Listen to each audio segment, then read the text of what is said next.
नमस्कार, स्वागत है आप सभी का डीडी न्यूज के इस खास बुलेटिन एक्सप्रेस 100 में, जहां हम आपके लिए लेकर आते हैं राजनीति, देश, दुनिया, खेल, व्यापार जगत की सभी बड़ी खबरों को एक्सप्रेस यानी फटाफट अंदाज में। मैं हूं आपके साथ पराक्रम सिंह शेखावत। तो आइए शुरू करते हैं तेज रफ्तार से जुड़ी खबरें। संसद के वर्तमान बजट सत्र की 3 दिवसीय विशेष कार्यवाही आज से शुरू। ये कार्यवाही 18 अप्रैल तक चलेगी। सरकार संविधान 131वां संशोधन विधेयक परिसीमन विधेयक 2026 लेकर आ रही है। इस बिल के जरिए देश की लोकसभा और राज्यों, केंद्र शासित प्रदेशों की विधानसभाओं में महिलाओं को 1/3 आरक्षण देने का प्रावधान है। बिल के मसौदे के मुताबिक लोकसभा की कुल सीटें बढ़ाकर 850 करने का प्रस्ताव। 815 सीटें राज्य में और 35 लोकसभा सीटें केंद्र शासित प्रदेशों में की शामिल होंगी। प्रस्तावित बिल में परिसीमन के जरिए राज्यवार लोकसभा सीटें बढ़ाने का जिक्र। सरकार चाहती है कि लोकसभा और राज्यों की विधानसभाओं में जल्द से जल्द महिलाओं को 1/3 सीट आरक्षित हो सके। इसके मद्देनजर यह संविधान संशोधन बिल लाया जा रहा है, जिससे वर्ष 2029 के लोकसभा चुनाव तक महिला आरक्षण को लागू किया जा सके। लोकसभा में संघ राज्य क्षेत्र विधि संशोधन विधेयक 2026 भी पेश किया जाएगा। विधेयक को गृह मंत्री अमित शाह पेश करेंगे। इसके माध्यम से संघ राज्य क्षेत्र शासन अधिनियम 1963, दिल्ली राष्ट्रीय राजधानी राज्य क्षेत्र शासन अधिनियम 1991 और जम्मू कश्मीर पुनर्गठन अधिनियम 2019 का और संशोधन करने वाले विधेयक पर विचार किया जाएगा। कांग्रेस लोकसभा और राज्यसभा की बहस में बिल का विरोध करने वाली है। कांग्रेस के अध्यक्ष और राज्यसभा में विपक्ष के नेता मल्लिकार्जुन खड़गे ने कहा कि विपक्षी दल महिला आरक्षण विधेयक के पक्ष में है, लेकिन उन्हें विधेयक लाए जाने के तरीकों को लेकर आशंकाएं हैं। राष्ट्रपति द्रौपदी मुर्मू आज महाराष्ट्र में वर्धा स्थित सेवाग्राम आश्रम जाएंगी। महात्मा गांधी 1936 से 1948 तक इस आश्रम में रहे थे। राष्ट्रपति आज वर्धा में महात्मा गांधी अंतर्राष्ट्रीय हिंदी विश्वविद्यालय के 6ठे दीक्षांत समारोह को भी संबोधित करेंगी। प्रधानमंत्री नरेंद्र मोदी आज ऑस्ट्रिया के संघीय चांसलर डॉक्टर स्ट्रॉकर से मुलाकात करेंगे। इस दौरान बहुपक्षीय मंचों पर सहयोग और आपसी हित के मुद्दों पर विचार विमर्श होगा। ये उच्च स्तरीय वार्ता भारत और ऑस्ट्रिया के बीच द्विपक्षीय संबंधों को नई दिशा दे सकती है। ऑस्ट्रिया के संघीय चांसलर डॉक्टर क्रिस्टियन स्ट्रॉकर ने कल विदेश मंत्री एस जयशंकर से मुलाकात की। उनकी भारत यात्रा से दोनों देशों के बीच संबंधों को मजबूती मिलेगी। विधानसभा चुनाव के मद्देनजर सभी पार्टियों ने अपनी अपनी ताकत मतदाताओं को लुभाने में झोंक दी है। तमिलनाडु में विधानसभा चुनाव में इस बार दिलचस्प त्रिकोणीय मुकाबला देखने को मिल रहा है। डीएमके जीत का दावा कर रही है, लेकिन एआईएडीएमके बीजेपी गठबंधन ने मुकाबले को कांटे का बना दिया है।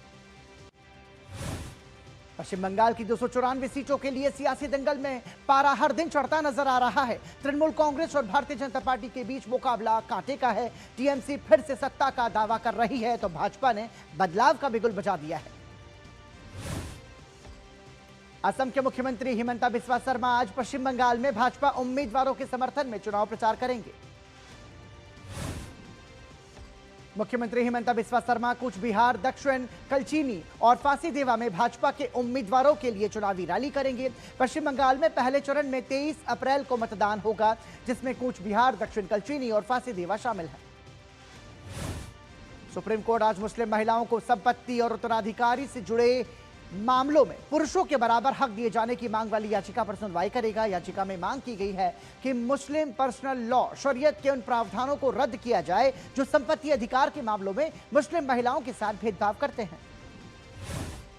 न्यायपालिका और सरकारी वकीलों के पदों पर महिलाओं के लिए 50% आरक्षण लागू करने की मांग वाली याचिका पर सुप्रीम कोर्ट में आज सुनवाई है। याचिका में हाई कोर्ट और सुप्रीम कोर्ट में जजों की नियुक्ति करते समय योग्य महिला उम्मीदवारों को 50% तक अवसर देने की मांग की गई है। संसद में पेश किए गए आंकड़ों के मुताबिक कुल सेवारत 813 जजों में सिर्फ 116 महिलाएं हैं, जो कुल संख्या का करीब 14% ही है। सुप्रीम कोर्ट में भी इस वक्त केवल एक महिला जज है। दिल्ली हाई कोर्ट यूएपीए के तहत केंद्र सरकार के लगाए प्रतिबंध के खिलाफ पॉपुलर फ्रंट ऑफ इंडिया की याचिका पर सुनवाई करेगा। 28 सितंबर को केंद्र सरकार ने पीएफआई और उससे जुड़े संगठनों को यूएपीए के सेक्शन 31 के तहत मिले अधिकार का इस्तेमाल करते हुए 5 साल के लिए प्रतिबंध कर दिया था। दिल्ली सरकार के पूर्व मंत्री सत्येंद्र जैन से जुड़े मनी लॉन्ड्रिंग के मामले में दिल्ली हाई कोर्ट में सुनवाई होगी। सत्येंद्र जैन ने निचली अदालत में उनके खिलाफ चल रही सुनवाई को चुनौती दी है। ईडी के वकील कोर्ट में दलील रखेंगे। लालू परिवार के खिलाफ आईआरसीटीसी घोटाले से जुड़े मनी लॉन्ड्रिंग मामले में आरोप तय करने को लेकर राउज एवेन्यू कोर्ट अपना फैसला सुनाएगा। ईडी ने आरजेडी सुप्रीमो लालू यादव, तेजस्वी यादव, राबड़ी देवी, मीसा भारती, हेमा यादव, तेज प्रताप यादव और अन्य के खिलाफ चार्जशीट दाखिल की है। कांग्रेस नेता पवन खेड़ा को कल सुप्रीम कोर्ट से बड़ा झटका लगा। तेलंगाना हाई कोर्ट से मिली ट्रांजिट अग्रिम जमानत पर सुप्रीम कोर्ट ने रोक लगा दी। असम सरकार की याचिका पर सुनवाई करते हुए सर्वोच्च अदालत ने खेड़ा से 3 हफ्तों के भीतर जवाब मांगा। फ्रांस के सीनेट के फ्रांस भारत अंतर संसदीय मैत्री समूह ने संसद भवन में लोकसभा अध्यक्ष ओम बिरला से मुलाकात की। उन्होंने फ्रांस को भारत के सबसे भरोसेमंद और सहयोगी मित्र देशों में से एक बताते हुए दोनों देशों के बीच गहरे और अटूट संबंधों पर जोर दिया। लोकसभा अध्यक्ष ओम बिरला ने कहा कि प्रधानमंत्री मोदी और फ्रांस के राष्ट्रपति इमैनुअल मैक्रों के बीच सौहार्दपूर्ण व्यक्तिगत संबंध ने दोनों देशों के द्विपक्षीय संबंधों को और आगे बढ़ाने और मजबूत करने के लिए ऊर्जा प्रदान की है। विदेश मंत्री डॉक्टर एस जयशंकर ने दिल्ली में सेनेटर मिरिल जोव के नेतृत्व में आए फ्रांसीसी सीनेट के फ्रेंडशिप ग्रुप के प्रतिनिधिमंडल से मुलाकात की। बैठक में दोनों देशों के बीच द्विपक्षीय संबंधों को और अधिक प्रगाढ़ बनाने और भविष्य की रणनीतिक दिशा तय करने पर चर्चा हुई। विदेश मंत्री डॉक्टर एस जयशंकर ने कहा कि दोनों देशों के सांसदों के बीच निरंतर संवाद न केवल संबंधों को मजबूत करेगा बल्कि वैश्विक स्थिरता में भी योगदान देगा। केंद्रीय स्वास्थ्य और परिवार कल्याण मंत्रालय ने नई दिल्ली में ब्रिक्स स्वास्थ्य कार्य समूह 2026 की पहली बैठक की मेजबानी की। ब्रिक्स 2026 की थीम लचीलापन, नवाचार, सहयोग और सतत विकास रखी गई है। बैठक में सहयोग, आपसी सीख और प्रमाण आधारित नीति के जरिए मजबूत और लचीली स्वास्थ्य प्रणाली पर जोर दिया गया। भारत ने स्वस्थ जीवन शैली और मानसिक स्वास्थ्य संवर्धन को नए प्राथमिकता क्षेत्रों में शामिल किया है, जबकि टीबी अनुसंधान नेटवर्क और पारंपरिक चिकित्सा पर फोकस जारी रहेगा। भारत के राजदूत विनय मोहन क्वात्रा ने अमेरिका के व्यापार प्रतिनिधि जेमिसन ग्रीर और पूर्व राष्ट्रीय सुरक्षा सलाहकार रॉबर्ट ओब्रायन से मुलाकात की। इस मुलाकात में दोनों देशों के बीच व्यापार समझौते के पहलुओं पर चर्चा हुई। समझौते पर चर्चा के लिए एक भारतीय प्रतिनिधिमंडल अमेरिका जाने वाला है। फरवरी में भारत और अमेरिका ने आपसी व्यापार समझौते के पहले चरण को अंतिम रूप देने की घोषणा की थी। केंद्रीय गृह मंत्रालय ने आधिकारिक तौर पर राज्यों को सूचित किया कि अब देश का एक भी जिला नक्सल हिंसा प्रभावित श्रेणी में नहीं आता। इतिहास में यह पहली बार है जब केंद्र ने आधिकारिक तौर पर देश को नक्सल हिंसा मुक्त घोषित किया। नक्सल प्रभावित जिलों के पुराने वर्गीकरण को खत्म करते हुए गृह मंत्रालय ने अब विकास और सुरक्षा की निरंतरता के लिए 2 नई श्रेणियां बनाई। सरकार ने 37 जिलों को विरासत और विकास केंद्रित श्रेणी में रखा। बिहार की नई सरकार में विभागों का बंटवारा तय हो गया है। नई व्यवस्था के तहत नए मुख्यमंत्री सम्राट चौधरी और दोनों उप मुख्यमंत्री के बीच अहम मंत्रालयों की जिम्मेदारी बांटी गई। सबसे ज्यादा जिम्मेदारी मुख्यमंत्री सम्राट चौधरी ने अपने पास रखी है। उन्होंने कुल 29 विभाग अपने पास रखे हैं, जिनमें बेहद अहम गृह विभाग भी शामिल है। उप मुख्यमंत्री विजय कुमार चौधरी के पास 10 विभाग और दूसरे उप मुख्यमंत्री विजेंद्र प्रसाद यादव के पास 8 विभाग रहेंगे। उत्तर प्रदेश के मुख्यमंत्री योगी आदित्यनाथ ने लखनऊ स्थित टाटा मोटर्स के प्लांट में एक ऐतिहासिक उपलब्धि को हरी झंडी दिखाई। मुख्यमंत्री ने इस कारखाने से तैयार होकर निकली 10 लाखवीं गाड़ी को फ्लैग ऑफ किया। छत्तीसगढ़ सरकार ने समान नागरिक संहिता का मसौदा तैयार करने के लिए एक उच्च स्तरीय समिति गठित करने का निर्णय लिया। यह निर्णय कल रायपुर में मुख्यमंत्री विष्णुदेव साय की अध्यक्षता में हुई मंत्रिमंडल की बैठक में लिया गया। सेवानिवृत्त न्यायाधीश रंजना प्रकाश देसाई समिति के अध्यक्ष होंगी। समिति का उद्देश्य धार्मिक और लैंगिक समानता को बढ़ावा देना और कानूनों को सरल बनाना है। उत्तराखंड में उड़ान योजना के विस्तारीकरण के तहत पंतनगर से नौकुचियाताल तक हेली सेवा शुरू हो गई है। जिलाधिकारी नितिन सिंह भदौरिया और रुद्रपुर विधायक शिव अरोरा ने हरी झंडी दिखाकर हेली सेवा को शुरू किया। यह हेली सेवा देहरादून, अल्मोड़ा, पंतनगर और नैनीताल को जोड़ने का काम करेगी। सप्ताह में 6 दिन यह सेवा संचालित होगी। जिलाधिकारी नितिन सिंह भदौरिया ने बताया कि पंतनगर एयरपोर्ट के विस्तारीकरण का कार्य तेजी से चल रहा है। भविष्य में अंतर्राष्ट्रीय स्तर की विमानन सेवाओं की सहूलियत भी मिलेगी और इससे उत्तराखंड सहित उत्तर प्रदेश और नेपाल को भी फायदा पहुंचेगा। ईस्टर्न कोलफील्ड्स लिमिटेड के लीज वाले इलाके में बड़े पैमाने पर हो रही अवैध कोयला खनन और चोरी की चल रही जांच के सिलसिले में प्रवर्तन निदेशालय ने कार्रवाई की। यह कार्रवाई मनी लॉन्ड्रिंग रोकथाम अधिनियम के प्रावधानों के तहत की गई। ईडी ने कार्रवाई करते हुए 159 करोड़ रुपए से अधिक की संपत्ति को अस्थायी रूप से जब्त कर लिया। जांच में पश्चिम बंगाल की कुछ लाभार्थी कंपनीज जानबूझकर अवैध रूप से निकाले गए कोयले को नकद में खरीदती पाई गई। महाराष्ट्र के मुख्यमंत्री देवेंद्र फडणवीस ने नारी शक्ति महिला सम्मेलन को संबोधित करते हुए कहा कि नारी शक्ति वंदन अधिनियम भारत के इतिहास में एक निर्णायक मोड़ साबित होगा, जो आने वाली 100 वर्षों में देश के सामाजिक, आर्थिक और राजनीतिक भविष्य को नई दिशा देगा।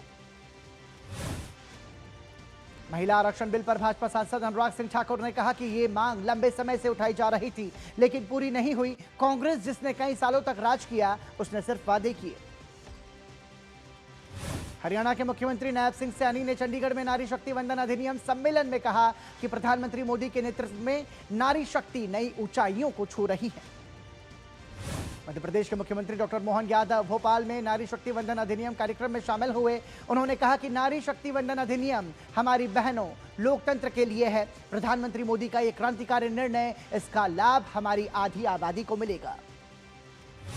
नारी शक्ति वंदन कार्यक्रम के तहत लखनऊ में एक भव्य बाइक रैली का आयोजन किया गया। यह रैली 1090 चौराहे से शुरू होकर मुख्यमंत्री आवास तक होते हुए विधानसभा तक पहुंची। रैली में बड़ी संख्या में महिलाओं ने भाग लिया और महिला सशक्तिकरण के प्रति सरकार के प्रयासों को सराहा। कर्नाटक के तुमकुरू में रक्षा उत्पादन को बड़ी ताकत मिली। हिंदुस्तान एरोनॉटिक्स लिमिटेड HAL की नई हेलीकॉप्टर फैक्ट्री में प्रचंड लाइट कॉम्बैक्ट हेलीकॉप्टर की स्ट्रक्चर असेंबली लाइन शुरू हो गई। ये इस असेंबली लाइन में ऑटोमेटेड स्टोरेज और रिट्रीवल सिस्टम भी लगा है। HAL की ये नई असेंबली लाइन देश में स्वदेशी हेलीकॉप्टर्स निर्माण को नई रफ्तार देगी। इस सुविधा में लाइट यूटिलिटी हेलीकॉप्टर का भी उत्पादन किया जाएगा और इसके अलावा भविष्य की परियोजनाओं जैसे इंडियन मल्टी रोल हेलीकॉप्टर्स और डेक आधारित मल्टी रोल हेलीकॉप्टर्स निर्माण को भी इस फैसिलिटी से सपोर्ट मिलेगा। मध्य प्रदेश सरकार ने रबी मार्केटिंग वर्ष 2026-27 के तहत किसानों से समर्थन मूल्य पर गेहूं खरीद की प्रक्रिया को तेज कर दिया है। 9 अप्रैल से पहले चरण की गेहूं खरीद प्रक्रिया के बाद शेष बचे डिवीजन में दूसरे चरण की खरीद भी शुरू हुई। अब तक 28,199 किसानों में से 12,52,470 क्विंटल गेहूं की खरीद की जा चुकी है। महान कॉमेडियन चार्ली चैपलिन की आज जयंती है। मूक सिनेमा के महानायक चार्ली चैपलिन ने अपने अभिनय से पूरी दुनिया में काफी शोहरत हासिल की और फिल्मों में हंसी के साथ गहरे सामाजिक संदेश छोड़े। यहां रुक रहे हैं छोटे से ब्रेक के लिए, देखते रहिए DD न्यूज।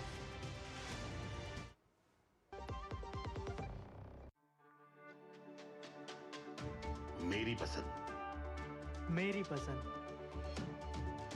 मेरी पसंद, मेरी पसंद, हमारी पसंद, हम सबकी पसंद। मजबूत देश का मजबूत सरिया हो गया स्टील। ब्रेक के बाद एक बार फिर आपका स्वागत। आप देख रहे हैं एक्सप्रेस 100। वाणिज्य और उद्योग मंत्री पीयूष गोयल ने कहा कि प्रधानमंत्री मोदी के नेतृत्व में हुए 9 व्यापार समझौतों से निर्यात को बढ़ावा मिला। भारत का निर्यात वित्त वर्ष 2025-26 में $860 अरब तक पहुंच गया, जो एक ऐतिहासिक रिकॉर्ड है।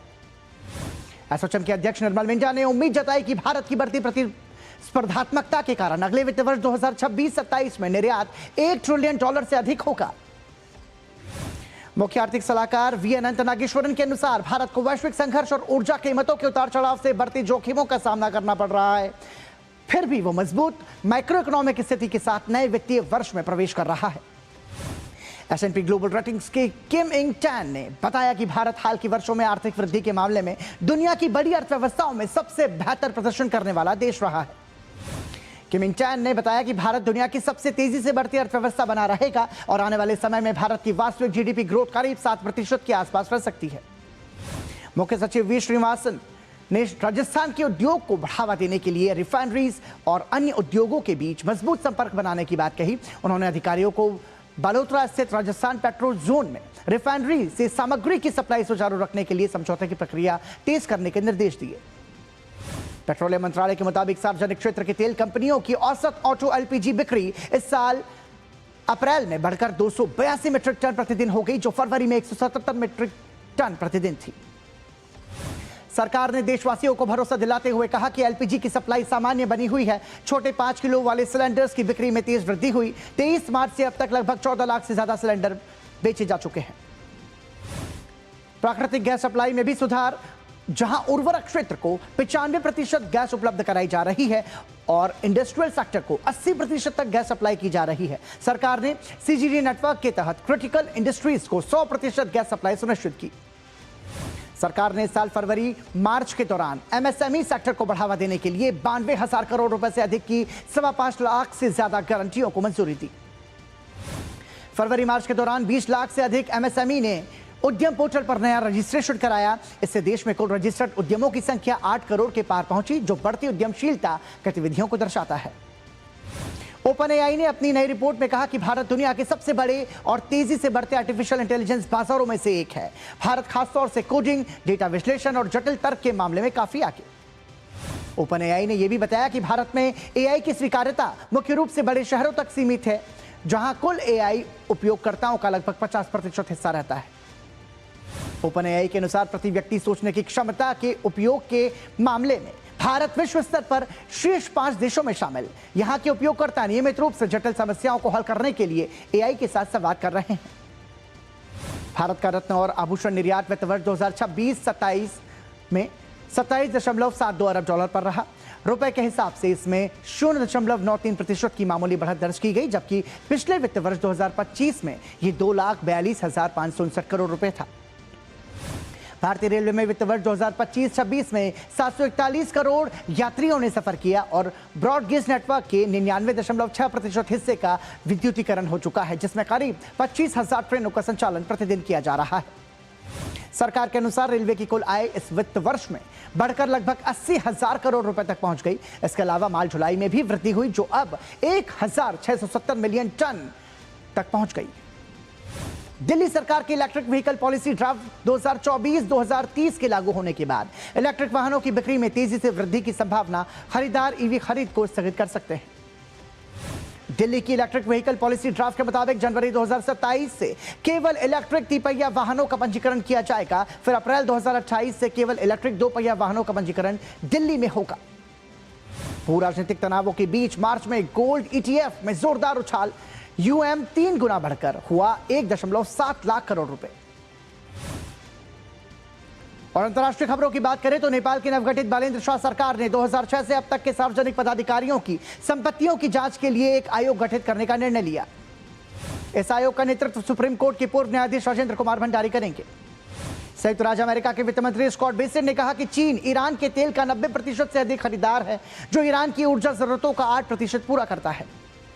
बेसेंट ने बताया कि अमेरिकी ट्रेजरी विभाग ने 2 चीनी बैंक्स को चेतावनी दी कि यदि इन बैंक्स के खातों से ईरानी धन के लेन देन के प्रमाण मिलते हैं तो अमेरिका सेकेंडरी प्रतिबंध लगाने के लिए तैयार है। व्हाइट हाउस की प्रेस सेक्रेटरी कैरोलिन लेविट ने रिपोर्ट्स को गलत बताया, जिसमें दावा किया गया था कि अमेरिका ने ईरान से सीज फायर के लिए अनुरोध किया था। उन्होंने कहा कि ईरान के साथ दूसरे दौर की बातचीत जारी। उन्होंने यह भी बताया कि पिछले सप्ताह हुई वार्ता बिना किसी समझौते के समाप्त हो गई थी। इस बीच अमेरिका ने ईरान के खिलाफ पूरी नाकेबंदी लागू कर दी। ईरान के परमाणु ऊर्जा प्रमुख मोहम्मद इस्लामी ने कहा कि वार्ता तभी सफल हो सकती है जब ईरान के अधिकारों और हितों को सम्मान दिया जाएगा। अमेरिका ने ईरान और रूस के तेल पर दी गई छूट को खत्म करने का फैसला किया। वित्त मंत्री स्कॉट बेसेंट ने कहा कि 30 दिनों की राहत को अब आगे नहीं बढ़ाया जाएगा। ऑस्ट्रेलिया के जियोलॉन्ग रिफाइनरी में भीषण आग लगी, हालांकि सभी कर्मचारी सुरक्षित बताए जा रहे हैं। जियोलॉन्ग रिफाइनरी प्रतिदिन 1,20,000 बैरल तेल प्रोसेस करती है और विक्टोरिया राज्य का 50% तथा ऑस्ट्रेलिया का 10% ईंधन आपूर्ति करती है। रूस ने कल यूक्रेन के ओडिशा शहर में एक अपार्टमेंट बिल्डिंग पर हमला किया, जिसमें एक व्यक्ति की मौत और 6 अन्य घायल हो गए। ओडिशा के कार्यवाहक मेयर इहोर कोवाल ने बताया कि ये शहर सामरिक और रसद महत्व के कारण एक प्रमुख लक्ष्य बना हुआ है। जर्मनी में सूडान के लिए आयोजित एक अंतर्राष्ट्रीय सम्मेलन में 1.53 बिलियन डॉलर की मानवीय सहायता वादे के तहत भेजी गई। हालांकि सूडानी सरकार ने जर्मनी की योजना को आश्चर्यजनक और अप्रत्याशित कहा।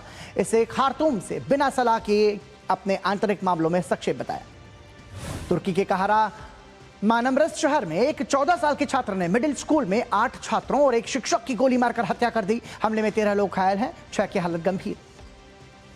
और आइए अब नजर डालते हैं खेलों की खबरों पर। युवा ग्रैंडमास्टर आर वैशाली ने इतिहास रचा, जीता फिडे महिला कैंडिडेट्स चेस टूर्नामेंट का खिताब, महिला वर्ल्ड चेस चैंपियनशिप में अपना स्थान किया पक्का। इंडियन प्रीमियर लीग में आज होने वाले मुकाबले में मुंबई इंडियंस का सामना पंजाब किंग्स से होगा। यह मैच मुंबई के वानखेड़े स्टेडियम में खेला जाएगा। इंडियन प्रीमियर लीग 2026 में बुधवार को बेंगलुरु के एम चिन्नास्वामी स्टेडियम में खेले गए मुकाबले में रॉयल चैलेंजर्स बेंगलुरु ने लखनऊ सुपर जॉयंट्स को 5 विकेट से हराया। आरसीबी की ओर से सबसे ज्यादा 49 रन विराट कोहली के बल्ले से आए। जीत के साथ आरसीबी अंक तालिका में पहुंची शीर्ष पर। दिग्गज बैडमिंटन खिलाड़ी विक्टर एक्सेल्सन ने संन्यास लिया, पीठ की समस्या के चलते यह फैसला लिया। भारत दौरे पर आए विश्व डोपिंग निरोधक एजेंसी के अध्यक्ष विटोल्ड बाका ने केंद्रीय खेल मंत्री मनसुख मांडविया से मुलाकात की। डोपिंग निरोधक उपायों को प्रभावी ढंग से लागू करने पर बातचीत हुई। भारतीय महिला फुटबॉल टीम के मलावी को 3-2 से भारत ने हरा दिया। फीफा सीरीज में भारत ने तीसरा स्थान हासिल किया। इंग्लैंड क्रिकेट टीम के टेस्ट कप्तान बेन स्टोक्स तेजी से उबर रहे हैं। चेहरे पर लगी चोट से डरहम को कोचिंग देते हुए वो घायल हो गए थे। बोले, मैं भाग्यशाली हूं कि गेंद 1-2 इंच इधर उधर होती हुई निकल गई। भारतीय क्रिकेट टीम के कोच गौतम गंभीर ने खाटू श्याम के दर्शन किए और कहा कि बाबा मुझे बुलाते रहें और उनका आशीर्वाद हमेशा मेरे साथ रहे, जो मेरे लिए बहुत बड़ी बात है। बायर्न म्यूनिख की team UEFA champions league football प्रतियोगिता के सेमीफाइनल में पहुंची। टीम ने क्वार्टर फाइनल में रियल मैड्रिड को हराया। दूसरे लेग के मुकाबले को 4-3 से जीता। बायर्न के स्टार खिलाड़ी हैरी केन ने क्लब के लिए इस सीजन का 50वां गोल किया। सेमीफाइनल में अब बायर्न का सामना पेरिस सेंट जर्मेन से होगा। आर्सेनल ने सेमीफाइनल में बनाई जगह 1-0 से के एग्रीगेट के साथ पहुंची सेमीफाइनल में। स्पोर्टिंग के साथ खेला गया क्वार्टर फाइनल का दूसरा लेग रहा गोल रहित ड्रॉ। पहले लेग में मिली थी 1-0 से जीत। सऊदी प्रो लीग में अल नस्र की जीत का सिलसिला जारी। अल इत्तिफाक को टीम को बुधवार को 1-0 से हराया। जीत के साथ खिताब के और करीब पहुंची टीम। पोलैंड की ईगा स्वांतक ने स्टुटगार्ट ओपन में जीत के साथ अपनी शुरुआत की। पहले दौर में जर्मनी की लारा सिंगमन को मात दी और यूक्रेन की एलिना स्वतिलुलिना ने भी जीत दर्ज की। पहले दौर में जर्मन खिलाड़ी इवालीस को 6-1, 6-0 से पराजित किया।